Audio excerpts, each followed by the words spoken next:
Welcome to SEC Sports Roundtable episode 156.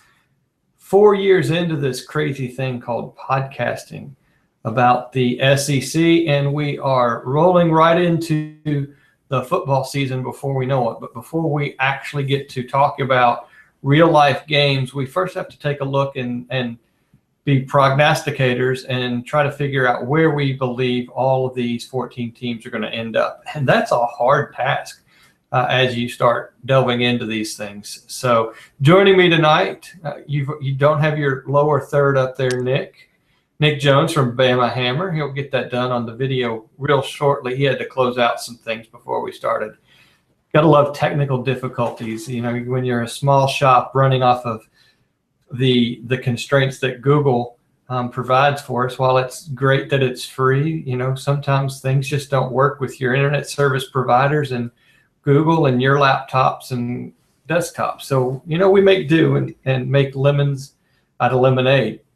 Yeah, you know, all we need is a whole... I did say that correctly. All we need is a whole production staff. You know, we need a tape guy, a lower thirds guy, so I don't have to worry about this, and we'll be good to go. But until budget constraints, you know, take their toll, you know, we should be back in a little bit. Budget constraints. There is no budget. That's where it starts and stops with this thing. There's not much of a budget to have. But we talk on a weekly basis, and as we get into the football season and do our previews, we're a little more regular than that. While we've been off for a few months throughout the late spring and summer, you know, we go hot and heavy here on out. You should expect to see some content from us on a weekly basis through January, February at the bare minimum as we get excited and ramped up. But tonight we're going to take a look at another team in the East. So this is our fourth team in 3 days. And we're going to go to South Carolina.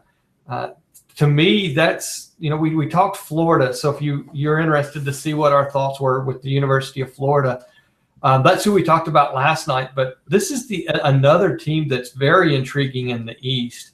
The other teams, I think, well, there's Missouri, only because they're intriguing because they keep doing it over and over and over again. And no one seems to think that they're for real. So that's a whole other conversation we'll have when we look at Missouri. But South Carolina is definitely one of those teams where there's lots of intrigue coming out of Columbia this spring and as we go into the fall on what to expect. I mean, Steve Spurrier's now in his 70s. You're looking at a coach who's had tremendous success over the last 4 or 5 years. Turned around and has a 7-win season, let a number of games slip away from him last year. I believe Missouri and Kentucky are two of them that come to mind. I think there's a third one. Was it Tennessee maybe? Yeah, Tennessee went, I think, double overtime, at least to overtime. So, and so you start looking at a couple of games that got away from Spurrier, and he could have been in those double digits in wins. But in reality, he had to go to, was it the Independence Bowl? I'm going off memory here. I don't have any notes in front of me. Yeah, it was the Independence Bowl.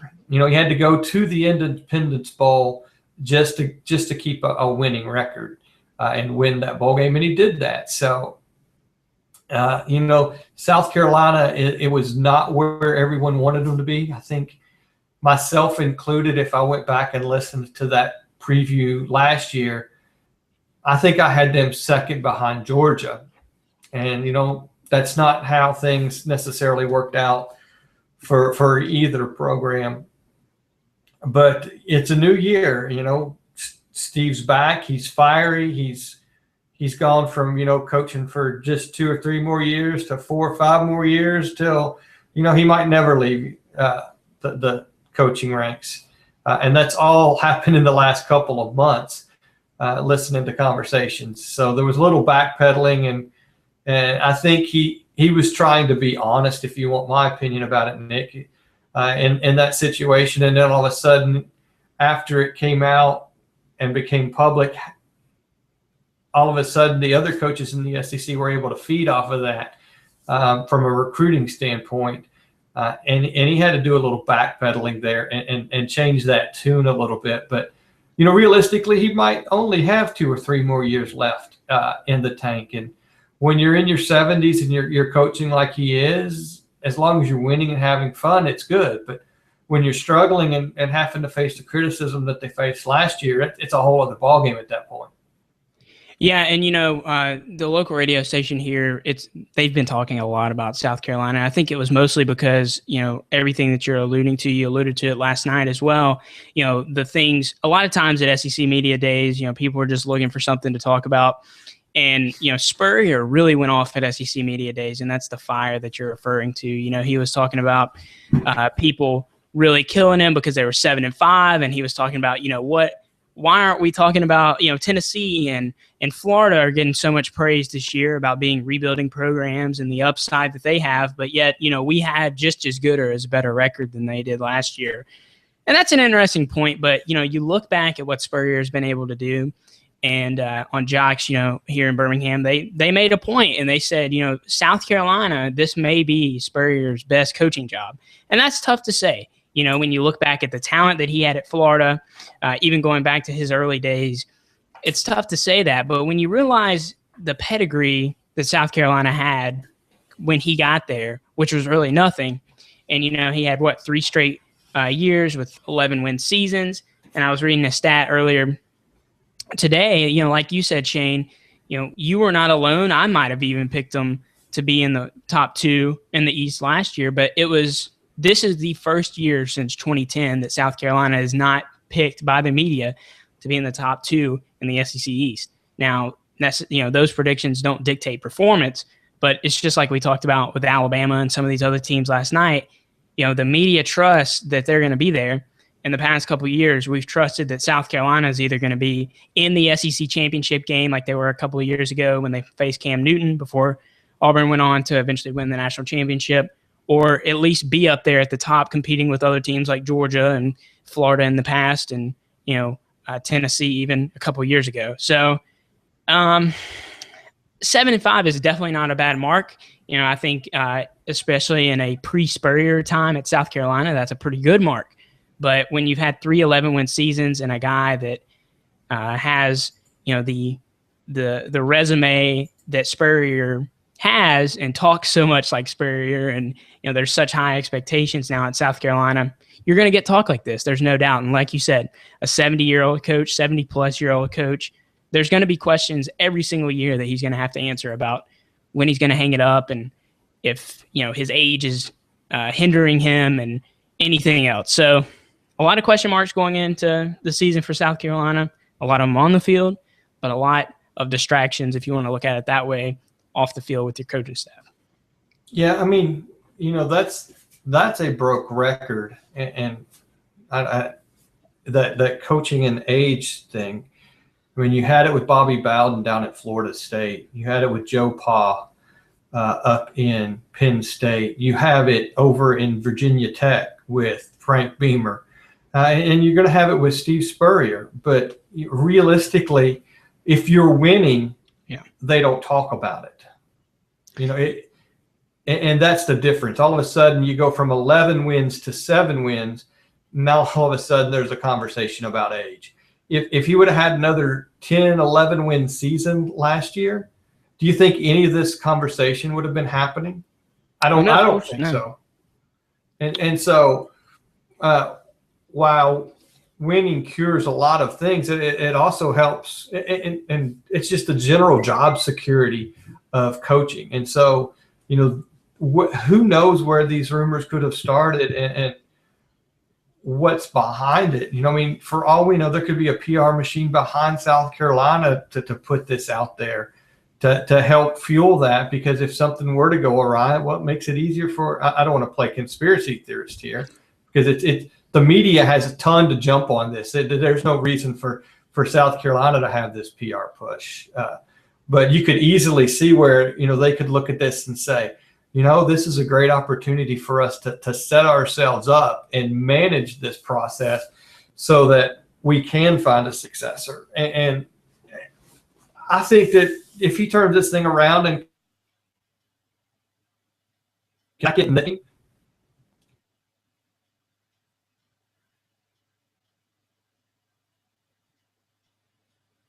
I think this will come back is talking more about what's happening on the field. Spurrier can leave when he wants to, but it's all going to take winning on the field for those things to happen. Yeah, and you're right. Winning does right, if not all wrongs, most wrongs. And when you really brought me back when we think about some of these guys like Frank Beamer, who's of course still at Virginia Tech, but also Bobby Bowden, Joe Pa. With Bobby Bowden and Joe Pa, it was very apparent that they were not going to get fired. You can say what you want, the whole "you can't fire me, I quit, I resign," but there's so much mutual respect.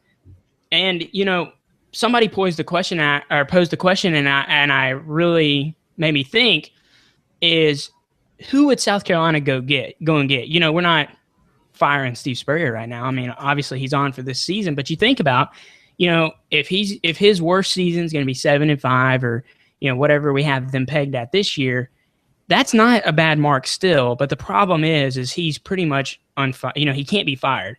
So he will walk away when he wants to. But the problem is like Bobby Bowden and like Joe Pa, a lot of times, not to say that you can't coach within age, but it gets to the point where there probably needs to be a move made, but seniority takes over and the figure is just so polarizing that people don't want to uproot that and cause more issues. But I don't think we're at that point right now. But if you're looking down the road, I think that's what the media is trying to stir up. But 7-5 last year, nothing to.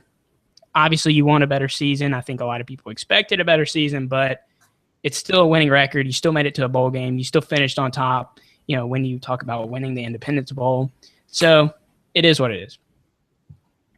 Yeah, I mean, a lot of folks have South Carolina as third in the East, and it wouldn't take that much to have to make that one little climb to second, and all of this conversation changes at that point. But what's interesting about what you said is that, I don't see Spurrier getting fired either. You look at some of the comments he's made, and they ring so true. I think when he said he got there was only $1 million donor to South Carolina football, and now there's a dozen or so. It's because Steve Spurrier's there, and it's because what Steve Spurrier did. He has brought South Carolina football back to the relevancy. There's no way they're going to turn around and say you're fired. They're going to have the conversation where Steve, it's time for us to work a strategy for you to retire, and so that it looks good for both of us.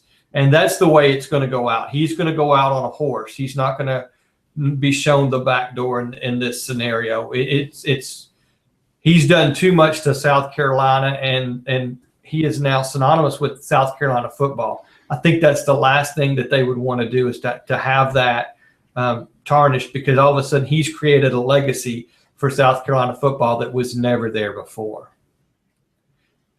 All of that. Right. Go on. I was just going to say, just like you said, South Carolina football is Steve Spurrier. They've had some, Lou Holtz was there. They probably had a couple bowl game appearances then, but we would not be talking about South Carolina in the way we are today if there wasn't a guy like Steve Spurrier who everybody wants to talk about. When he takes the mic, people listen, and I'm not sure that, South Carolina could pull another coach like that, even post Steve Spurrier. So you're right. And the donor thing, that tells, that tells the story right there, because just like we talked about last night with Florida, money plays a major role in these things. And if he can bring the donors, even if he's not performing up to, his original 11-3 or whatever it is, 11-2, they're still going to rely on him to bring in donors. So. Yeah. And he can bring in donors after the fact if he's retired. Mm-hmm. He won't be able to do that if he's let go. One other thing, and I had a train of thought there and I lost it, so we're not even gonna merit that whole conversation. Oh, I know what it was. The facilities, and we mentioned this last night, how Florida was vying for some new facilities, and South Carolina has done the same thing. I mean, he's done all of this to roll into a $15 million indoor practice facility that's just opened. He just beat Georgia and I think Florida for that, for completion. So, those are high marks that Spurrier's bringing to the table. And I said all that. We've talked for about 15 minutes about South Carolina football, and we've not talked about one single thing on the field. That's the Steve Spurrier effect right there. That's the misdirection that he can provide, and he does that so eloquently on the podium as well. So let's take a look at what we have to look at with those folks. Their biggest question is going to be quarterback. What's going to be there? Who's going to emerge? I think Connor Mitch is your guy. He was the guy after the spring leading into, fall camp. He's the guy. I have a feeling he might not be the guy when the season's over, but he's Spurrier's guy to get things started. Lorenzo Nunez is the guy right now. I don't know if you saw that quote from just I think it was from today, actually. Spurrier said there may be a chance that there's a quarterback that could rise a spot in the depth chart after the scrimmage, after this past Saturday's scrimmage. Well, that would mean that Lorenzo Nunez is moving up, and Michael Scaranici, is that how you're saying it? Is that how they say it? Sounds good to me. Yeah, that's how bad it is in South Carolina. We don't even know how to pronounce the quarterbacks' names. But he's starting to get some attention there. But Spurrier's not afraid to run two quarterbacks. He's done it time and time and time again. And what he's done is he's found out which one has been best. I mean, was it Dylan Thompson and Connor Shaw were dual quarterbacks for a couple years at the start of the season? Dylan Thompson stayed on the sideline most of the time while Connor Shaw led that team. Then it was Dylan Thompson's team last year. But you look at what that does. He's not afraid to say, I'm going to run more than one quarterback. And then he's going to take the hot hand and the one that's going to provide the best on the field capabilities and leadership to try to lead the team. And so while Connor Mitch is the old pro that's got the most experience, he's going to have his work cut out as this season progresses. And then there's other quarterbacks hot on his heels, and he's not afraid to play both of them or all of them in that matter. Yeah, that's a really good point. You look back at Steve Spurrier's time. I mean, he's done some amazing things with the quarterbacks that he's had. I mean, we always refer to the Stephen Garcia, at least in Alabama fans' mind. He's the guy that carved up Alabama when, what was it, back 2011 or I think it was, when they beat Alabama, famously on that 3:30 or 2:30 CBS game. And you look at Connor Shaw and Dylan Thompson, a great 1-2 punch, and you see Dylan Thompson, a much more physical guy, but Connor Shaw, a guy that I think is even still overperforming because, if Johnny Manziel steps down with the Browns, he's going to get a chance to get a starting NFL job, which, a lot of SEC fans would have probably never thought would happen, but it did.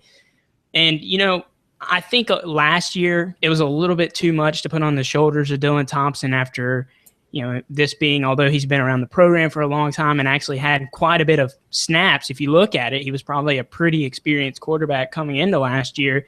But I think that was a weak spot. I was kind of putting a lot of trust in him last year, and I was really big on Mike Davis, as we'll probably talk about later in the run game. And those were two hinge points that really seemed kind of weak at times, especially in that opening week game against Texas A&M, which I still can't believe happened, after Texas A&M's season unraveled right after that. But, here's the deal. And so did Kenny Thrill, and so did Kenny Thrills for that matter. Yeah, especially Kenny Trill more than anybody else. But you look at what Spurrier has been able to do, and don't be surprised just because, Connor Mitch and Nunez and some of these other guys aren't top, blue chip, 5-star guys, West Coast kind of guys. Don't count a Steve Spurrier quarterback out, especially at South Carolina, because, it's no secret that Stephen Garcia and Connor Shaw and even Dylan Thompson, guys that have set records at South Carolina, weren't the best passers, but in that system they thrive. So I think you're right. And, if Nunez, I think he's more of a runner. So I think you may see that, maybe an option mix with him. So definitely, if there's any team that's going to play two quarterbacks, you've got to bet on South Carolina being able not only to do it, but also make it work. No, I totally agree with that analysis. And, Spurrier's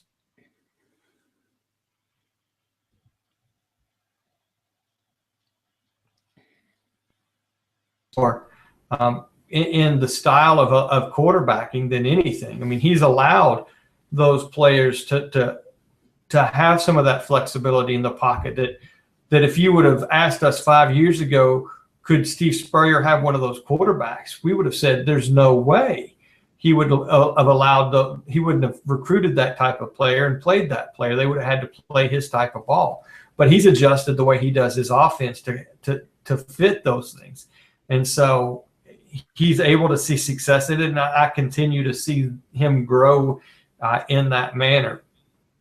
So you mentioned the running back and where that's going to lead South Carolina. I'll let you talk just a second about that and Mike Davis. Yeah, I mean, when you look at Mike Davis' stats, I don't have him in front of me, but I think he went for around 900 yards last year. But I really thought he had the potential to be a 1,000 to 1,200 yard back. I mean, he's still a good talent. I mean, you saw him go in the 3rd round or the 4th round of the NFL draft, which is, prime position to draft a, kind of the under the radar halfback. He had all the skills, but he did struggle with some injury problems last year and didn't see the field nearly as much. But, one of the things that strikes me is they kind of got away from that.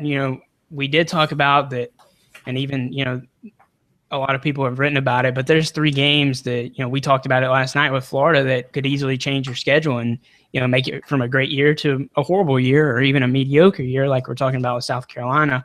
But it was mainly quarterback play that probably limited them that last year. But if they could have won that Tennessee game, taken that Kentucky game, and done some things with that, changes their season completely. So if they can find just maybe not even a top performer, but some stability at quarterback and some stability at running back, they could improve this year. Yeah, I mean, to do that, I think it's gonna fall on Brandon Wilds, a senior, as far as their run game. I mean, he had some touches last year. I mean, when you look at their best rushers, I was just looking at that. Their 3rd best rusher was the wide receiver Farrow. So that's an area of somewhat concern, but it's not a manner of depth. I think I was looking at 9 or 10 running backs listed on the depth chart. So they've got the horses in the stall. Can one of those come back out and be that thoroughbred that's going to fit the style that Spurrier wants to run and be effective? That's the $1 million question that everybody has about their running backs. But when you have such a large complement setting in there, I think there's 3 or 4 seniors, then 1 or 2 more juniors, and then the rest are sophomore and freshmen. So you've got lots of talent and ability right there, and who knows what's there that's with another year of development might be that shining star that South Carolina needs there. They've always, I mean, before Davis, I mean, you had, busted his knee. Lattimore, thank you. So, I mean, it's not like they haven't had a stable of quality running backs sitting there for the last number of years at South Carolina through this run they've had. It's when you have that kind of success, it's easy to recruit those type of players again. So somebody is sitting there that's going to give them the depth at running back. I feel confident that.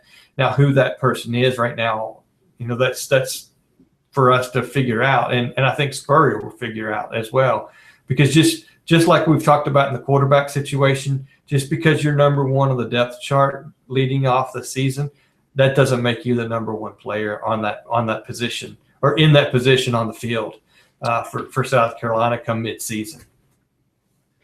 Yeah, and not to advance to somewhere that we're not ready to go yet, but no, take us where you want. You mentioned for Farrell Cooper. That's a guy. I talked about Demarcus Robinson last night, a guy that really was underutilized, in my opinion, at Florida. And Farrell Cooper had some great plays last year. I think 9 touchdowns. I can't remember how many receiving yards, but you just look at him, and he, to me, is the most overall exciting player in the SEC. He's a great punt returner, great kick returner, a guy that can do it all. Is a much more athletic receiver than he is, somebody that's gonna, overpower you or be, snag balls out of the air like Julio Jones would do.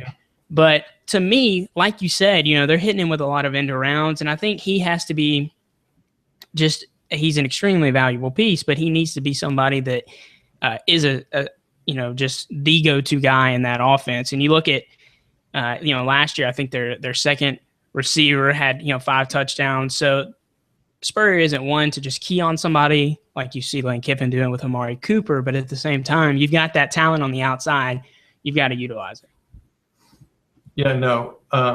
And you go back to the Kentucky days of Randall Cobb where he was everything for that offense. You kind of see Farrell Cooper being able to step in and kind of be, to some degree, that role. I mean, Cobb was a kickoff and punt returner. He ran the quarterback wildcat, as they called it. He was the wide receiver. They put him in run plays. There wasn't anything that he didn't do. I think at one point during the season, 65%, almost 2/3 of the touches that the offensive had went through him in some way, shape, or form, whether he was the receiver, the quarterback, whatever shape or form. Farrell Cooper can be that guy for South Carolina this year, that superstar type of individual. He's got the talent. Spurrier, I don't think, is going to be afraid to use him in that kind of capacity. I mean, you saw it last year. He did a little bit of everything. As thin as they can be for that star talent, why not try it and see? It was, as a Kentucky fan, we loved watching Randall Cobb. Every time he touched the ball, it didn't matter what he had. It was always exciting to see him on the field. That could be that same excitement at South Carolina. Yeah, and you talk about Spurrier, vastly more offensive-minded coach than a defensive-minded coach. And, to me, when I was doing some prep for this, you realize how much South Carolina's defense has really fallen. Of course, they lost Jadeveon Clowney a couple of years ago, but to go from a pretty dominating defense, probably one of the most dominating defenses in the SEC East a couple of years ago, and now to being 91st in the nation, giving up points, you're not going to win football games. And that's, as much as we want to hark on, interceptions and lack of consistency on offense, like we talked about with Florida last night, if you can put a good defense together, you're going to win football games. And, they did add this guy, Isaiah Johnson from Kansas. I think this is a huge pickup because he's going to anchor that team. He's a safety. He's got 2 years of starting experience, a fifth-year senior. I think he had like 74 tackles last year alone for Kansas. And, that's something that several teams have keyed in on. We talk about so much about Jacob Coker and some of these transfer quarterbacks, but a lot of guys are going out there and getting, either guys that have had discipline issues and been kicked off teams, or even just guys that are fifth years wanting to transfer. So, look for him to be a guy to watch. And they brought in John Hoke, who, I think Spurrier worked with in his NFL days. And, it's kind of interesting. They've had co-offensive coordinators for several years now, but they are actually one of the only teams I've ever heard of that have co-offensive and defensive coordinators, which is kind of wild. Lorenzo Ward stepping back to be a co-defensive coordinator after last season. So, they're going to have to improve on the defensive side of the ball. And from all indications, they will, especially in the secondary. But, even I wouldn't say that a lot of people have, keyed in on the fact that South Carolina hasn't recruited as well. And, it was still a big steal to get a guy like Jadeveon Clowney. There's no doubt about that. But you've got to have consistent, 3- and 4-star guys across the field that can perform, to field a good defense, especially in the SEC. Yeah, and, they won their state. That's what you have to do. And that type of player is not always going to be in your state every year. That's what I think it's failed to be mentioned. Yeah, they were able to get Jadeveon Clowney, but it was his hometown state. It wasn't like they got him from Alabama or Mississippi, Louisiana, Texas, or even Florida. They got him from South Carolina. Right. There's there's very few of those type of players that are in the state that South Carolina is going to lose out on. So that's a little different scenario. Those guys just don't come around on out of your state every year. That's the special kind of player, and he's going to show up in a different state every year. So, I'm not going to hold that against South Carolina as far as what they're able to recruit and how they recruit. I do think that the comments he made were used against him and hurt him a little bit on a couple of players. I think overall it didn't hurt them enough to matter, because if you want to go play for Steve Spurrier, you want to play for him whether it's 1 year, 2 years, or all 4 years you get to play. Or if you're NFL talent, the 3 years you're going to get to play for him. You'll take what you can get to play for somebody like that if it's a good fit for you as an individual. So I don't think it overall hurt them that much, and I don't put that much weight into the not being able to get a class like they did with Clowney. Yeah, not to all of that said, one of the problems is, you look at, we kind of talked about this with Florida last night, and this is something interesting to see, but one of the things that hurts South Carolina just as much as it hurts Florida with having a permanent rivalry game at the end of the season. Florida, of course, with Florida State. South Carolina with Clemson. Clemson's been a lot of people like to hark on them for choking at the end of the year and being overhyped, but they're going to be another team that's going to be competing for the ACC title, probably 10+ wins this year. And then this year as well, they're adding first game of the year, something I'm very excited about. I think it's might even be a Thursday night game. Against North Carolina at Charlotte, in the Panther Stadium. So this is 2 ACC schools. I mean, UNC isn't a top 50 or a top 25 program, but Larry Fedora is a guy that has turned that program around. They've had some NFL talent. Just to have, you look at we talk about Texas A&M and even Alabama sometimes, saying they're not playing very hard out of conference schedules. These are 2 mid to upper tier ACC schools that South Carolina is going to have to play this year. And add a UCF, who's a good program too. That's a tough out of conference schedule. Now they get a pass with Citadel, but if you're playing those 3 teams, you deserve a pass. That's scheduling a tough out of conference schedule right there.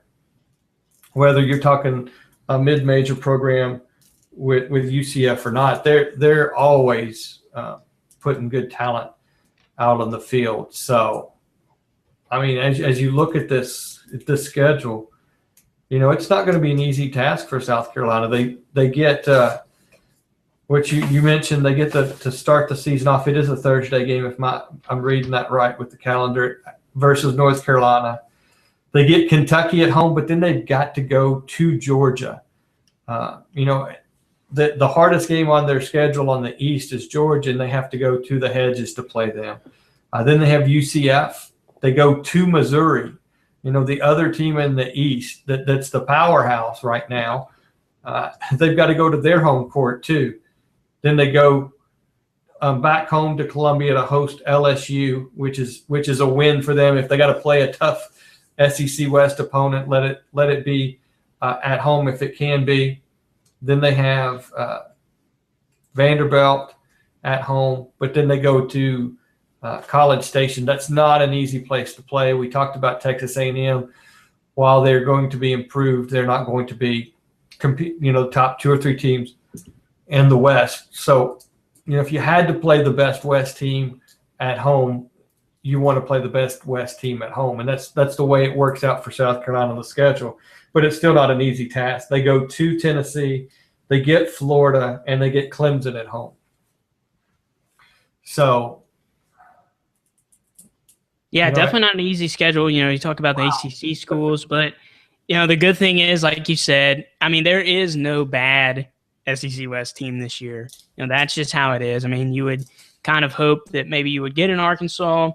But even this year, you look at Arkansas, you look at Texas A&M, even though Texas A&M didn't have the best of years last year, you never know what you're going to get out of that offense. Alabama was able to shut them out and score 59 points. But on the other hand, they could score 59 points on you fairly easily. But, two of the games that I would say definitely, like you said, having to go to Georgia and to Missouri, those are two teams that, I fully expect if South Carolina is going to compete for the East, they're going to have to go through those two schools. And the problem is, Sanford Stadium is not an easy place to play, and Faurot Field is, becoming a tougher place to play, with Missouri being so good as they have been the past couple of years.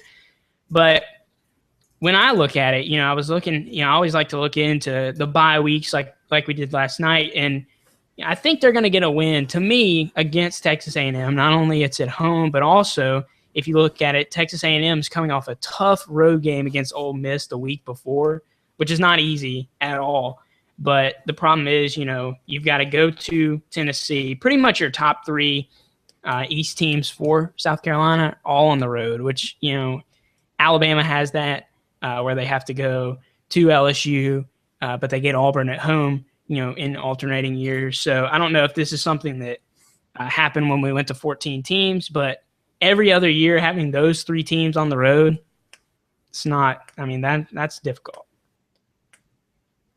Well, when you would look at this schedule, you would originally think that Florida would be the number 2 team, or 3 team in the East. So it would have switched. It just doesn't happen to be that way right now. Right. You said you like to back into a number, and I was saying, they're an 8-win team this year, and I can't give them 4 losses. I'll give them 5 losses no matter how I look at this. Yeah. Because there's 2 or 3 games that's like they're going to win this one. If they win this one, they're going to lose this one, that one. And when you do it and look at it, every scenario I come up with, I'm at 5 losses. They're at 7-5, which is what everyone else has predicted them to be at. And I thought that, they're going to have a lot of improvement, which is possible. But again, like we mentioned last night, every team's improving. So it's going to have to be exponentially higher than the other teams in the SEC, both the East and West, for that to happen. And I don't know if that can occur. Wow. I really was starting this podcast off before I delved into their schedule too deep, saying they're gonna be an 8-win team, but I'm backtracking. They're a 7-win team again. Yeah, you look at it last year, they were a 6-6 team going into, the bowl game, which a 7-5 season is an improvement. I really feel like there's going to be an improvement, but like you said, I've got them at 7-5. I really, even last night, I kind of figured, with what you were saying last night, that you were a little bullish, thinking, 8 or 9 wins for them. But when I sit down and did it, 8 wins is tough because I don't think that they're going to get 2 wins out of conference against Clemson and UNC. I gave them one of those. I gave them the UNC win. They could just as easily lose to UNC and, beat Clemson or, vice versa. But the thing is like you said, I gave them the UK win, but at the same time, last night I said, that's going to be one of Florida's hallmark wins is against the South Carolina team. But 7-5 in the regular season is an improvement. It'll get them to a little bit better bowl than the Independence Bowl. But, when you talk about improvement, a lot of people just don't expect one more win and, still only 1 or 2 games over 500. Yeah, they're expecting at least an 8-win season. I'm hard pressed to make that happen there. Any other comments that you have on South Carolina before we close the book on this team and head forward to the rest of the SEC? Not too much. Still look at the fact that one of the most interesting things, like you said, we spent 15 or 20 minutes talking about Spurrier, but I think that's going to be the storyline for the year. It's already the storyline in the preseason is, how good of a coach is Steve Spurrier still? Does he still have that magic that gave him 3, 11-win seasons? And the fact is like we said last night, a lot of people have penciled in Georgia and Missouri at the top of the East, but there's a lot of improvement. There's a lot of room for movement in that SEC East. It's going to be tough to knock off Georgia, but I picked Florida. I think you did too. Florida at 7-5. So, the head-to-head is probably going to win out in the rankings against these two teams. So, I don't think there's any way, in my opinion, for them to get to Atlanta, but there's not going to be very much separation at all between that 3 and 5, like we said last night. So if you want to salvage a good year, you're going to have to pick up these wins against these teams like Florida, like Missouri, like Kentucky, who I think could be up there. And it's going to be tough week in and week out having to play games like that. Yeah, no, you're completely right. I'm excited about football, but it's if you're a true fan of a particular program, I know when we look at the Kentucky podcast, I try to be realistic. It's like, but they can win that game if they play the way they're supposed to play, and everything falls in place. They can win that game. Well, yeah, I'm going to say that because I'm a fan of that team, but how many times does that happen week in and week out on the field? It just doesn't. So when you look at it from that perspective and you step back and you look at South Carolina in that light, that's where you end up with 7 wins. You're right. Realistically, are they going to win all 4 out of conference games? There's a good chance that they're going to lose one of those. Yeah. And then you're looking at, the middle tier, the SEC East. Middle and low end, you're going to have Tennessee, Vanderbilt, Kentucky, Florida. One of those could sneak up and beat you. And so while it's fun on our end, I wouldn't want to be another South Carolina fan this year with expectations of an 8 or 9 win season, because you're going to sit here at the end of the season and probably be disappointed. And as long as it's not Kentucky that's the one that they lose to or win against, I'm okay with it happening. But I just don't see that to be the case. So, wow, that was a little enlightening on my half. Thanks for walking through that with me there, Nick. I did not expect. I was already at the beginning of the podcast. Oh yeah, they're an 8-win team this year, but they might not be. Yeah. So, and that's the way we do things here on the podcast. We hope you've enjoyed listening to us. We'd love your comments. Follow us at SECSRT on Twitter. These get posted to iTunes, YouTube, Stitcher Radio, anywhere you can get an RSS feed, listen to podcasts. Check us out. Leave us a comment. Let us know what you liked, what you agreed with, what you disagreed with. We're not always right, but like the guys last year from A&M that were on us, after week 1, I didn't hear too much more out of them after about week 4 or 5 when all the things we were saying tended to be correct. So, guys, we thank you all for listening, and we are going to call this podcast done.